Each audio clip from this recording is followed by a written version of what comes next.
Hola, my name is Reggie. Welcome to yet another episode of Aero World. What it's like, where on a weekly basis we'll be sitting with some of SA's most influential and loved celebrities. Today's guest needs absolutely no introduction. He is known everywhere, both internationally and locally. His name has been chanted in all the biggest stadiums in and around the world. Mr. Bernard Parker, how are you doing, sir? I'm good, thank you, Reggie. Yeah, Thanks you're for having welcome. me here on Aero World, brother. No, thanks for taking the time to come in. I know you're a very busy man. Yeah, Yeah, yeah, man. no, thanks, man. It's an Yeah. honor to be here. No, great to have you on the show. As I said, I'm even nervous sitting here. You, according to me, you are one of the living legends in terms of the soccer fields and everything. So tell us, man. I know you were born and bred in Recha Park. Where did this whole journey begin in terms of you playing soccer? And just fill us in. And if not soccer, then what? Yes, thanks, Reggie. It started on the dusty streets of Recha Park, Mm, and just next to Recha Park is this informal settlement, which is called Ramaphosa Informal Settlement, okay. which where I also stayed at as well. And this little area is based in Boksburg, here in Gauteng. And just started as a young boy playing around in the streets. I was a friend. I was a friend of everybody. Everybody wanted to be my friend, and I got to have the liking of the community. I was that child that other parents would send around, trusting me to go buy bread for them Yeah. or to go buy their train ticket, things like that. So I was just a jolly, helpful, energetic child, and also sports loving child as well. I played about every sport. Mm. I'd say that time when we used to like the Leon Schuster movie, the Leon Yeah, Schuster yeah. movies, and it is this movie where they had in the Guara Guara, and I said if the Guara Guara was a sport, I would have played it as well. And I was a champ in long distance running, Mm. and Okay. 1,200 meters was my speciality Mm. at primary school, and then later on I pursued swimming. I made my provincial colors my regional colors for Eastern Gauteng Swimming Association. And my teacher, Mr. Dental Bezerenhout, he saw the talent I got in football. Out of everything I did, he saw that I was going to become somebody in football. Mm. And still born and bred in Recha Park. Still staying in Recha Park, born and bred there, and I'm a community guy. Yeah. I'm a people's person. So when I went overseas, later on in my career, and when I came back, I said to myself, I'm back to stay with my people. Mm. So Boksburg is where I was born and bred, and I still currently stay at. Definitely. Mhm. No. I hear you saying you're a community person. I know you're doing quite a lot of charities. You've got a foundation. We'll jump into that a bit later. Right now, in terms of the soccer career, as you said, where it all started, you literally a jack of all trade in terms of sporting and everything like that. So the passion for soccer, did you really have? I mean, you did everything from your swimming to athletics to all of that. What really drove you to that passion for soccer, apart from your teacher that actually pushed you towards that? Is it something that from that young age you were really passionate about, or you kind of got pushed into it? I wouldn't say I was pushed into it. Mm. I call it a blessing, Reggie. Mm. With the soccer part, my teacher and my mom, they could see that I was going to become somebody in Yeah. football before I could see it. My mom had a choice to buy me school shoes because my school shoes was finished and my church shoes were finished, so I got no shoes, and I had to go for a soccer trial. And my teacher said to me, the trials are coming up, you need to have soccer boots. And I had no soccer boots. And my mom said to me, you know what, the school shoes can wait. I'm going to buy soccer boots for you to Wow. go for that trial. And I made the trial, and the trial was at the School of Excellence, and I made it. And from there on, the rest is history. So I think I'm blessed in a way that people saw something Yeah. in me before I could see it, and if I didn't go to the school of excellence, what I've learned a lot, and I still carry those values Mm. I put it into practice in currently in my everyday life. If I don't go to the school of excellence, I don't know where I would have ended up, Mm. because Yeah. Rega Park is known Oh for yeah, definitely. I got. gangsterism, crime, Yep. Yeah. drugs, Mm. and GBV, and the our first idols and our first heroes that we see, it's the guys with the nice cars Yes. Yes. and the nice clothes, Yep. and the nicest girls, and those are you immediate people in front of you, which is the gangsters, Exactly. unfortunately. Exactly. And I wouldn't say Mm. if I didn't go to the school, I would have ended up a gangster Yeah. or whatever. But if I didn't go to the school, I wouldn't think where I would have been. Maybe I would have been in a 9 to 5 job. No, definitely. Yes. Yeah. So I think just because of the support Yeah. Yeah. of my people, I'm just thankful and blessed that I turned out to be a professional footballer. No, definitely, definitely. I mean, you've definitely switched the whole script around. You're talking about the gangsters with the nice cars, with the nice girls and nice clothes. Mm. Soccer stars are that these days, Yeah. Yes, exactly. Yeah. When you become a professional, You know. you get to attract a lot of things. Yeah, You get to attract a lot of things. You attract a lot of money. Mm. You attract a lot of attention, Yeah. a lot of fame, or everybody wants to be associated Yeah. with you. That is just that is, how can I say it? That is just the package, Yeah. package that comes with becoming a professional footballer. Exactly. And with my footballing journey, we as professional footballers, we go through a lot, because immediately in an instant, once you become professional, you get a big check, and then once the check drops, you automatically become a breadwinner. Yeah. You Yeah. automatically become Yeah. a breadwinner. So then you have to take on so much responsibilities. Yeah. And then your uncle there says, "Hey, you have to look after me," and then your cousins and whatever, Hey. you have to now pay for their school fees. A whole lot of things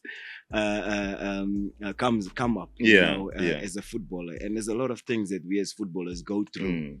And there's a lot of things that we have to sacrifice, prioritize. Yeah. And it's not easy. What It's is not it that easy. keeps you grounded, though? I It's mean, not as you easy. say, once that big paycheck lands, we've seen, even in the past, we've seen a whole lot of soccer stars, we've seen a whole lot of musicians, all different industries. Once that big paycheck drops, people just, you know what I mean? It just, how do you stay grounded? How do you keep at it and just keep being the guy that you are, that your family knows you as? And don't let that whole stardom and big paychecks just cloud your mind. Yes. I'll take it back to the school as well. So what I've learned to the school, what I've learned at the school, the values, how you have to value yourself, value money, value your family, value your parents. You just what I've been taught, I just put it into practice. But let me also say, Reggie, why don't we hear about the guys that lost it all, that comes from a good family? Why don't we hear about them? It's because of the foundation that was laid from their family. And maybe their family also are decent. They have also got a little something. But most of us, how God created this world, is that most of us, from the poorest of the poor, we got the most talent. Yep. And then what we made of that talent, we try and make a living out of that talent. Yeah. And once we hit now the stardom stage. Our backgrounds, where we come from, the foundation wasn't solid. Yeah. You see, very true. So very true. we don't know how to control now these things that we're facing. Where it can be anything besides money, but anything else. Definitely. And then we go crazy. Yeah, we go crazy, and then we go crazy in a way that time flies so fast. Yeah, the sporting career in any sporting code. it's short. It's Yeah. short, except for golf. But most of our our career Exactly. in Yeah. sport is short. And then Mm. 10 years down the line, you end up sitting with nothing, and Yeah. you ask yourself, sure, what did I do? Mm. And time just flew so fast while you were having a Mm. good time. And also, that's why it was very important for myself that I, coming back to myself, that I had to educate myself. Yeah. So I said to myself, why don't I educate myself what I love doing, Yep. which is sport. I love sport. As I said earlier on, I just basically did every sport, Yeah. and football is number one. So I said, why don't I just educate myself Mm. in what I love doing, which is sport? Most of us, when we go and study something, we just want to study something to please our parents. Exactly. Because exactly. they pay for yeah. our studies. We Yeah. just want to please them. Say, okay, your parents want to become a doctor or a teacher, That's- and you say, okay, I'll just do it because I just want to Exactly. satisfy them. Exactly. And the next thing, you sit with your qualification at home. Mm. You sit with it at home, and you can't get a job. And if you do get a job, you don't enjoy your job. And you don't give 100%. Definitely. Yeah. Exactly. So I said to myself, I don't educate myself within my journey, in my professional journey. And then I took on sports management. Okay. I got a diploma in sports management. Then I took Mm. on sports marketing, because now I get to understand that I'm a brand. Yeah. Yeah. So I need to understand what the characteristics, the advantages, disadvantages I need to be aware of in terms of myself and my Yeah. brand. So I get to understand myself. So I took on sports marketing, and then thereafter I had to understand this mechanism. Yeah. This mechanism, which is my body. Yeah.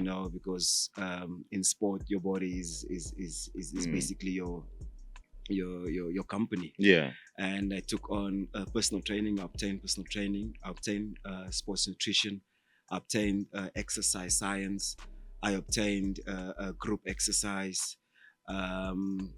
Now currently, as the game is evolving, now currently I'm doing sports psychology Yeah. and life coaching as well. So also along the path, I have met people that inspired me to be better. And the people that inspired me to be better, I said, the type of receptive person I Yeah. am. I always draw inspiration from people, and why not? And I did it.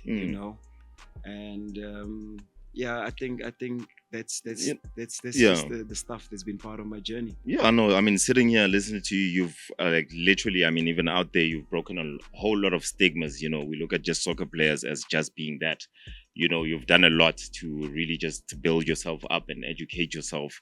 One other thing that let's jump straight into it. I mean, another surprise to people out there, you've just dropped your book, your first autobiography, Yeah. from a shack to destiny.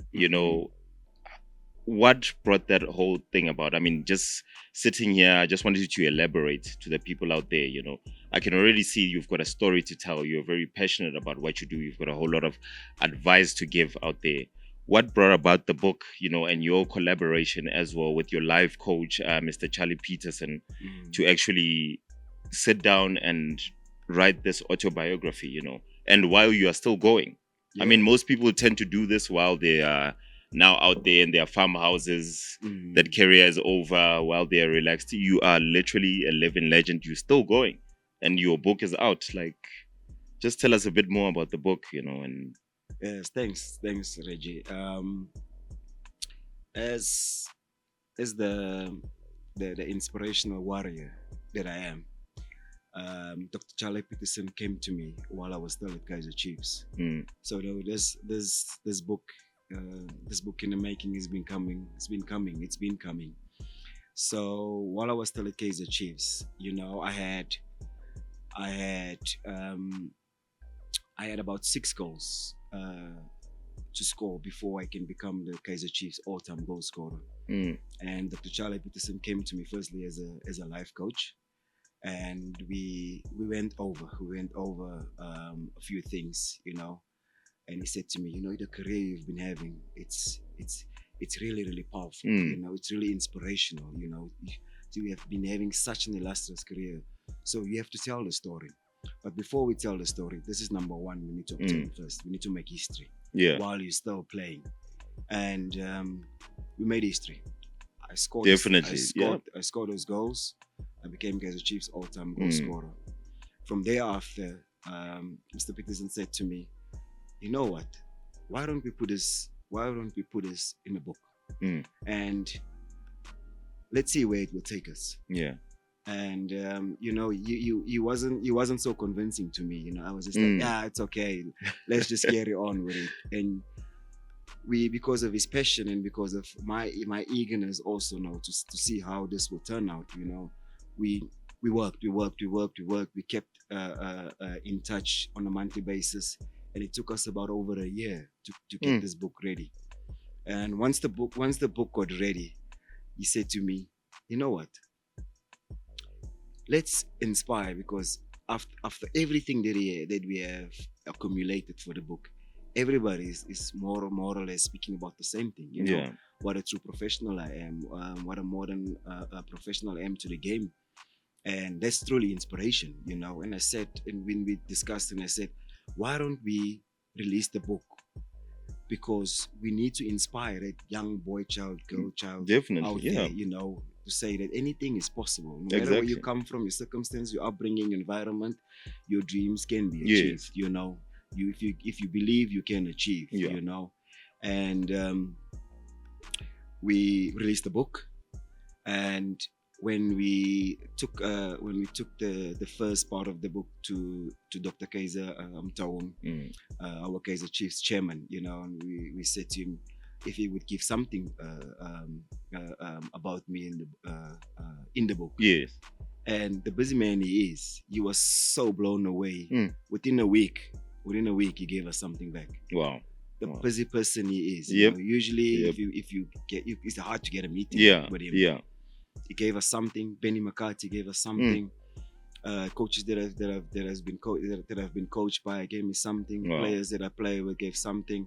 And also, as I said earlier on, my educational journey. Also, Yes. my journey where it started in Recha Park. The people I grew up gave something. My teacher, Mr. Bazino, Yeah. gave something. My mom. Everybody is a Mm. part of the book, and also very important value quotes that is also in the book that I live by, um, through the inspiration of Mr. Peterson. And this is something that no South African has done. Not at all. Not at all. I'm the first. I'm saying the first Yes. footballer that has done this, Yep. releasing a book while still playing, while Exactly, still relevant. So it's very important being relevant in releasing this book. Mm. So that boy child, girl child out there, they're reading the book and they're still seeing. Exactly. Yeah, the example is right there example, in front of them. Yeah. Exactly. Definitely. Example is right there. So we just hope that this book reach every little corner of our country and also across borders as well, because we've got a lot of questions also now, and invitations now about us coming to our neighboring countries as well. So with this book, it's just for us to for me to share my journey, where I grew up, the correct development program I went through, which is the School of Excellence, my time at overseas, internationally, my time with Bafana, my time here locally with Kaizer Chiefs and TS Galaxy. So the book is packed with everything. I think it's covered mostly with every tool. Definitely. With every tool that a dreamer needs. Yeah. And you are still going, definitely. I'm pretty sure at some point we're gonna get a second one coming out. Who knows? Who knows? Who knows? Yes. So yes. So there's plans. There's plans, and we are planning for future stuff. Yeah. Yes. Let's talk about your career overseas. You know what I mean? That's something that most players want to get to that point. You know what I mean? Overseas, and just get to. How was it? How different is it playing overseas than it is locally? What is it? If I could just put that question out there, what is it that we are lacking locally that you feel that structural wise and everything in terms of soccer development for the young ones that we can actually improve upon?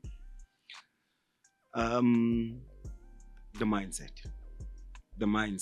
You know, I've got I've got a s- I've got a strong team.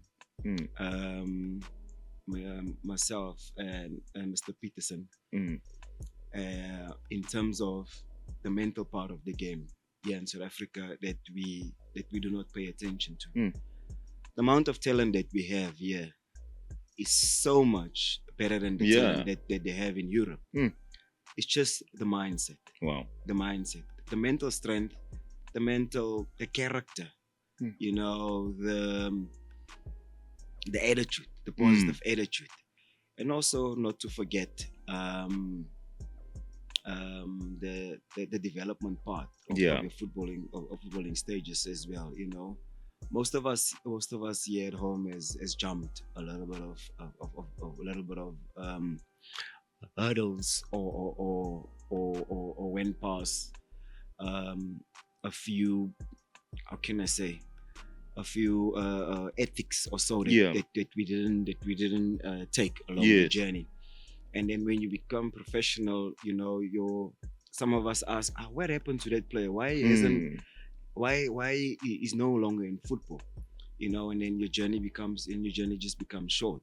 But then in Europe, where they follow the right curriculum, I would say the right stages, you know, the stages in terms of your school, your mental preparation, your physical preparation, and educational preparation as well. And then when you hit professionalism, you're solid. You already have all the tools. You've got all the tools. Definitely. You're solid as a rock.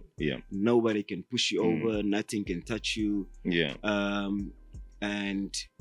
And you set. You're set for your professional career.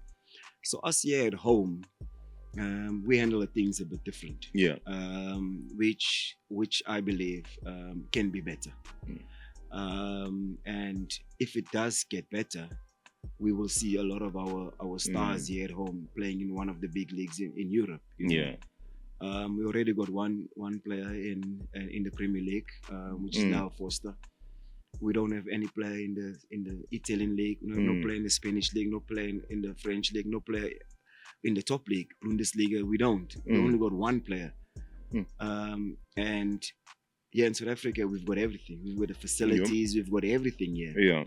So this basically boils down to the mindset. The mindset and mentality. So I think maybe if we can tweak that a little bit better, or enhance it a bit better, or maybe tighten the screws here and there where we can, it will be for the better of our football. No, definitely, for sure. And I love how you just walk the talk, you know what I mean? I know even with that, when you're talking about the foundation and everything, you actually do actually have your own foundation that you're taking care of and nourishing. And so just tell us a bit more about that. Yes, thank you. Before I get to the foundation, you know, on the previous question we talk about Europe, you know, I played for FC20, which is a small team in Holland. Apart from your Ajax, your Feyenoord, your PSVs, and them. And with that small team of FC20, I was one of the golden generation, you know, that it won the league. It won the league that time in the 50 years of existence at the club. I'm one of the golden generation that won the league.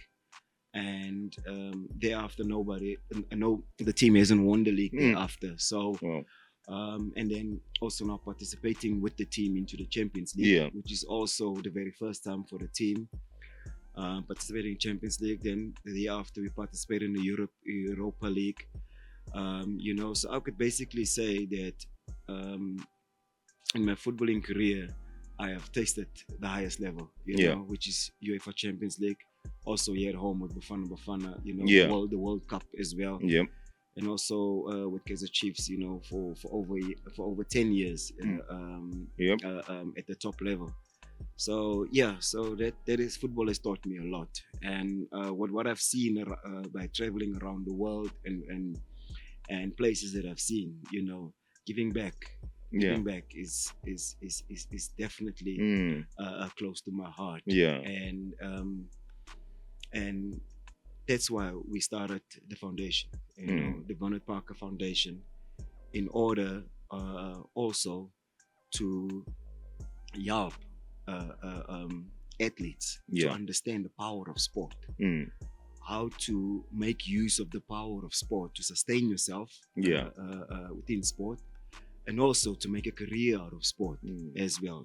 And so much things that we learn from sport. You know, if I can just mention, yeah, leadership. You know, Yeah. you get leadership qualities. You can manage things as well. Yeah. Yeah. As through sport. So those um, characteristics, or I would say those ingredients that we learn from sport, can actually take us anywhere, wherever we can be, whichever field you work in. Yeah. You know, so the power of sport, we really need to really need to make more use of it here in the country. And through the Bernard Parker Foundation, we just want to make sure that we increase it. We try and increase it as much as we can, and also through giving inspiration by using the book as a tool. Definitely. As well. So with the foundation, we're looking to do greater things for us to make an impact in that boy child or girl child out there. Yeah. And then the book, where do we find the book, you know? The book is available. The book is available on my website Okay. and on my platforms, social media platforms. Okay. Through my website, it's the www.bernard-parker.com.